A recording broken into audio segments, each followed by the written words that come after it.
nombre es Yasmín y durante mi infancia fui atormentada por una mujer que vivió en la planta alta de nuestra casa. En la época de mi niñez vivimos con una familia en una casa grande en el municipio de La Venta del Astillero. Yo recuerdo que las cosas iban muy bien hasta que llegó la crisis del 96. Muchos comenzaron a perder su trabajo, mi padre no fue la excepción y pasamos por problemas económicos muy fuertes. En la familia nos llegó a pegar tanto que la casa tuvimos que acondicionarla para convertirla en un dúplex y rentar la parte de arriba. Mis hermanos y yo nos quedamos sin habitaciones propias. Mis padres decían que sería momentáneo, pero fue difícil adaptarnos al cambio. Un día, al regresar de clases, mis padres me comentaron que ya habían logrado rentar la planta alta. Se trataba de una anciana que no era muy amigable. Pues, la primera vez que la vi no me dio mucha confianza. Yo soy la mayor de 3, por lo tanto, me tocó compartir habitación con mi hermana pequeña llamada Beatriz. Mientras que mi hermano José dormía en la sala y mis padres en otra habitación que antes era el estudio. Éramos 5 viviendo en la planta baja, todos apretados, mientras que la anciana tenía una segunda planta con varias habitaciones. Tan solo para ella, por las noches, no se podía conciliar el sueño con tanta facilidad debido a que aquella mujer parecía caminar por todos lados con un palo, sobre todo porque parecía que golpeaba el piso con toda la intención. Le comentamos a nuestros padres lo molesto que era aquella anciana. Decidieron ir a hablar con ella, pero ella no los recibió muy amablemente. De hecho, corrió a mis padres de la planta alta, argumentando que se trataba de su casa y no podían decirle lo que podía hacer o no.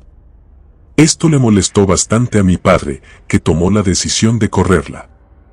A final de cuentas, el verdadero dueño era él, pero todo parecía ser que el destino tenía otro camino. Pues, antes de que se cumpliera el primer mes de aquella anciana y que pagara, ella murió. El olor a animal muerto es muy fuerte, pero el olor a humano muerto es mucho peor. De este modo, nos dimos cuenta de que aquella mujer llevaba varios días muerta. Mi padre tuvo que derribar la puerta, acompañado de un par de policías. Mi hermano José y yo los acompañamos. Encontraron a la anciana con el rostro hundido y más arrugas que cuando la vi por primera vez. Estaba casi en los huesos y olía terrible. Uno de los policías se acercó y le movió el brazo, pero sus manos estaban entrelazadas sobre su pecho y parecían estar fuertemente agarradas. El otro policía dijo una frase que jamás se me olvidará: lo que los muertos agarran, más lo sueltan. Mientras examinaban el cuerpo y tomaban notas, mi hermano y yo inspeccionamos las habitaciones. Nos dimos cuenta de que aquella anciana no llevaba una vida ordinaria. Encontramos frascos con hierbas, alacranes y arañas nadando en alcohol. Tenía velas negras derretidas casi por completo en la mesa de madera que mi padre le prestó al principio de haberle rentado el lugar. Mi hermano encontró gises de color blanco y sobre el piso se encontraban varios pentagramas dibujados. No obstante, lo que más me inquietó fue que vi pegado en la pared una fotografía de nuestra familia. Los 5 aparecíamos en ella sonriendo, pero los ojos de todos estaban rayados, con excepción de los míos. Jamás supe cómo esa mujer logró hacerse de esa foto, pero sí se la mostré a mi padre. Él comenzó a decir que eso se trataba de brujería y era necesario deshacerse de todo. Al principio tratamos de contactar a su familia, pero fue imposible. Eran otros tiempos, por lo que solo contábamos con teléfono público para comunicarnos. Pasaron los días hasta que todo quedó limpio nuevamente. Mi padre volvió a anunciar el dúplex. Recuerdo que los días que la planta alta estuvo vacía, los pasábamos jugando. Ahí no había muebles ni cosas que estorbaran, así que en una ocasión me puse a jugar con una pelota de goma. Yo estaba sentada, recargada sobre mi espalda en una pared, y arrojaba la pelota con fuerza para después atraparla. Mis hermanos estaban cada uno en una habitación. En eso, Josué comentó que bajaría por otros juguetes. Yo solo le respondí que sí, mientras que Beatriz no dijo nada. Pasaron, si acaso, 2 minutos cuando escuché a mi hermana que me pedía que fuera rápidamente. Me levanté del piso y corrí hacia el cuarto. Ella se encontraba acurrucada en una esquina, con el rostro entre las rodillas. Le pregunté qué pasaba, y ella me aseguraba que vio a alguien pasar por el pasillo y meterse al cuarto donde estaba Josué. Le comenté que quizás se trataba de nuestro hermano, pero ella me juraba que vio a una persona mucho más alta y grande. A mí se me ocurrió gritarle a Josué, pero no contestó. No tuve otra opción más que ir a revisar, pero mi hermano me alcanzó a tomar del brazo, rogándome que no lo hiciera. Entonces, de reojo, pude ver que alguien se metía a la habitación donde yo estaba antes y comenzaba a jugar con la pelota. Respiré aliviada, pensé que se trataba de Josué. Así que le dije a mi hermana que me siguiera, pero no sé qué pasó. Una sensación familiar de escalofríos recorrió mi piel. Pude escuchar dentro de mi interior que algo me decía que parara. Entonces, vi una mano esquelética, muy similar a la de la anciana, que rebotaba la pelota en la pared. Antes de que diera un paso más, las puertas de todos los cuartos se cerraron al mismo tiempo, y una horrible voz se escuchó, estremeciendo hasta las ventanas, que nos decía, «Lárguense de mi casa».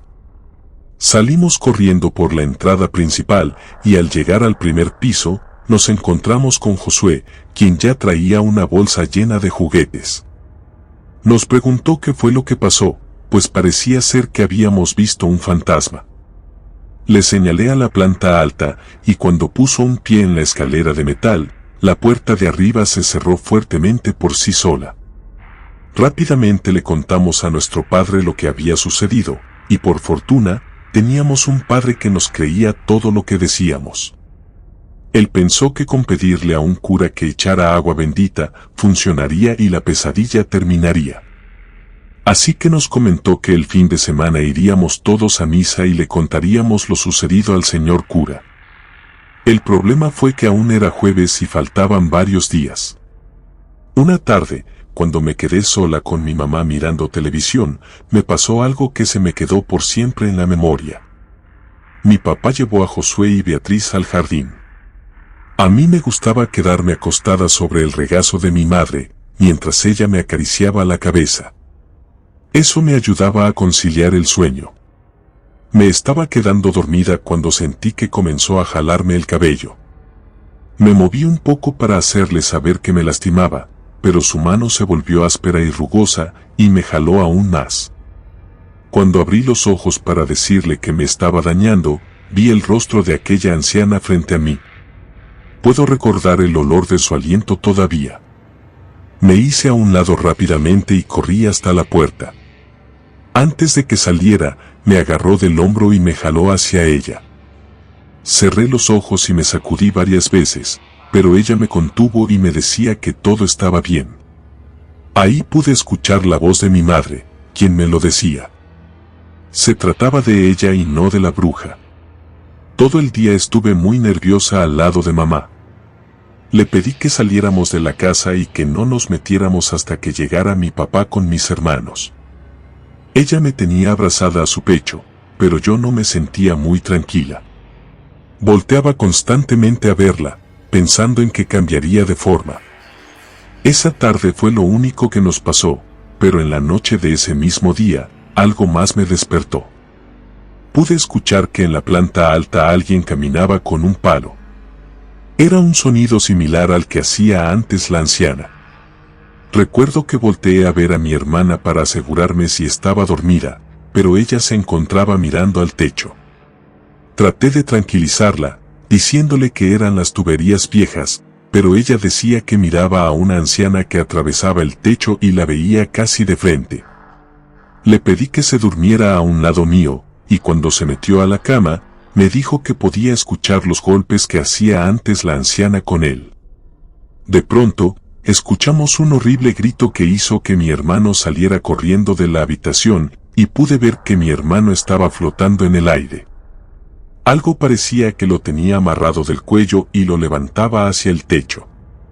Corrí para jalarlo de los pies, pero seguía subiendo hasta que de la nada lo soltaron y cayó nuevamente en el sillón. Estaba muy asustado y llorando. Mis padres llegaron a los pocos segundos. Él intentaba contarles lo que pasó, pero le faltaba el aire. Yo les platiqué lo que vimos y cómo habíamos encontrado a Josué flotando en el aire. Mi madre le insistió a mi padre que era mejor que se apresurara con la bendición de la casa o nosotros nos iríamos a otro lado a vivir. Josué amaneció con una marca horrible en el cuello que duró varias semanas en borrarse. Para el viernes, todos dormíamos en una sola habitación, la cual era de nuestros padres. Por fortuna, aquella bruja nos dejó descansar hasta que llegó el día domingo en que fuimos por el cura. Después de la misa, mi padre se acercó al señor cura para platicarle todo lo que nos sucedía. Le rogó para que fuera a bendecir la casa. La verdad, a mí me pareció muy extraño que una persona al servicio de la comunidad se comportara tanta gente de ayudar. Nos costó algo de trabajo lograr hacer que fuera a la casa y aún no se veía del todo convencido. Al llegar a la casa, el señor cura nos mencionó que podía sentir una fuerte energía negativa, que hasta los hombros le dolía. El padre encendió un incienso, el cual provocó un fuerte aroma dentro de la casa. Él nos comentó que era necesario para evocar una sensación de vida en el cielo. Pidió que nos tomáramos de las manos y rezáramos un Padre Nuestro seguido de un Ave María. Y cuando terminamos las oraciones, se escuchaba que en la planta alta azotaban una y otra vez las puertas. El cura le pidió a mi padre que a la planta alta solo fueran ellos dos. No quería arriesgar nuestra seguridad. Recuerdo que tardaron bastante en bajar y mientras hacían el ritual de bendecir en la planta baja donde nos encontrábamos, comenzaron a tronar varias cosas. Se podía escuchar cómo los trastes se movían entre sí, las puertas hacían un ruido extraño igual que si tuvieran algo dentro, los focos de la sala y de las habitaciones parpadearon, e incluso el de la cochera se reventó. Mi madre nos decía que nos mantuviéramos unidos y que no nos despegáramos de ella. Para cuando bajó el cura y mi padre nos encontraron en una oscuridad a mitad de la sala. Por último, el señor cura nos bendijo a cada uno de nosotros, rogándole a Dios por nuestra seguridad. De alguna manera, eso me hizo sentir más tranquila, pero el comentario del señor cura a mi padre me dejó mucho que pensar. Él le mencionó que, si aquella entidad no desistía, tendríamos que ceder por el bien de todos.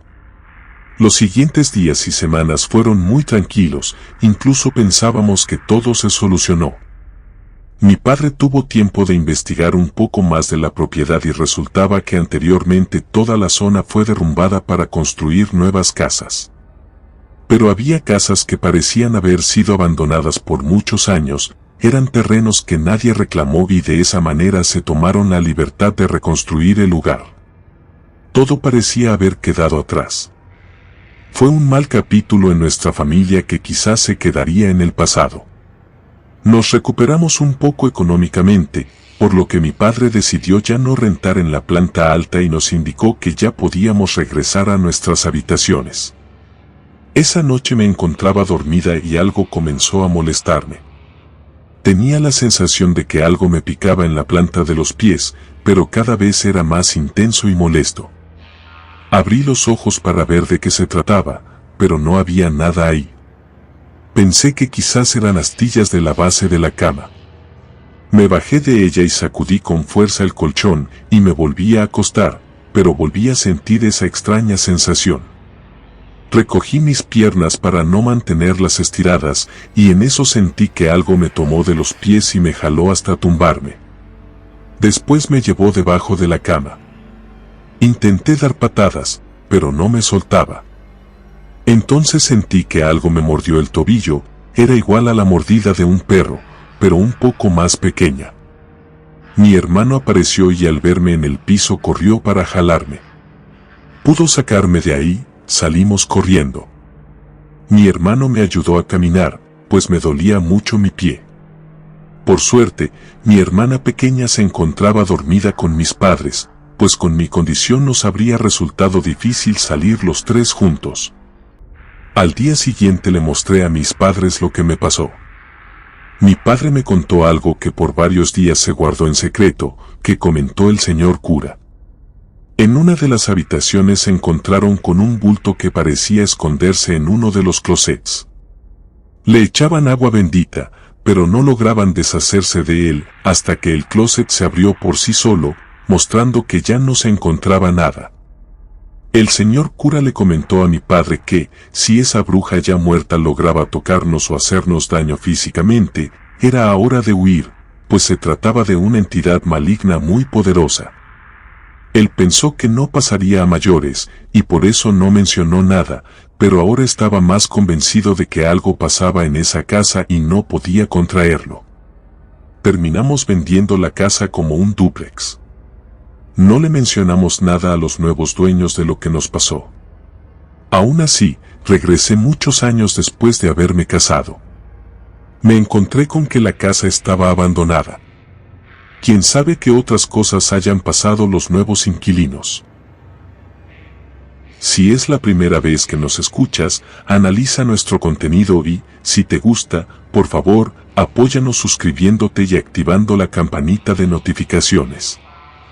Además, puedes encontrar y escuchar más de nuestro contenido en el canal Voces Siniestras. Te dejaré los enlaces en la descripción y comentarios. Si te gustó este relato, suscríbete activando la campanita de notificaciones, de esta manera estarías apoyando nuestro proyecto. Gracias por escucharnos. Relato escrito y adaptado por Lengua de Brujo para Rede.